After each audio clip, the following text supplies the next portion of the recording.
Good morning and welcome to 21 Days of Prayer and Fasting here at 𝗢𝘂𝗿 Church. Today we wanted to dedicate our devotional to the purifying of our commitments and vows. It is that time of year where a lot of us have set our New Year's resolutions or are already working on them.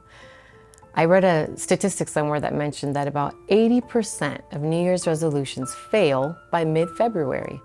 And the number one reason why this was the case was that people set unrealistic expectations for themselves.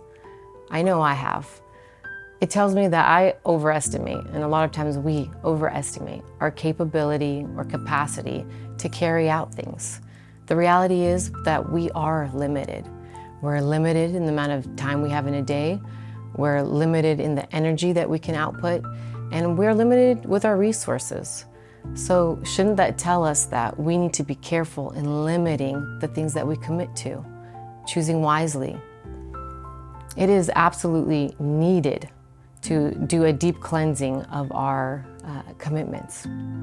We need to reflect and cleanse our lives from the things that are just unnecessary and oftentimes lead to an overwhelming busyness and even disappointment. This is especially true when we fail. Unfortunately, the consequence of failure a lot of times is guilt and shame.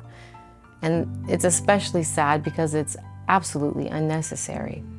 It can seem insignificant at the time, but over time, a lot of times this bleeds discouragement into our lives.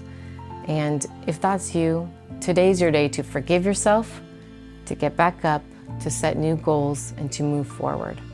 You know, I've heard it said once that not all good things are God things.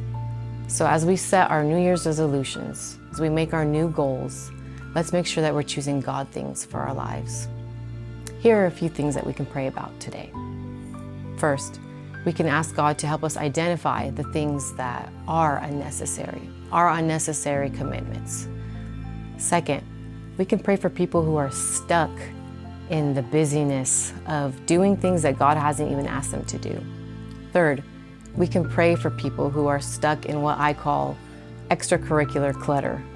You've taken on so much more than you can carry, and it's actually hindering you from doing the things that God is calling you to do. And lastly, we can pray that God would help bring balance into our lives and into our schedules. God bless you as you pray.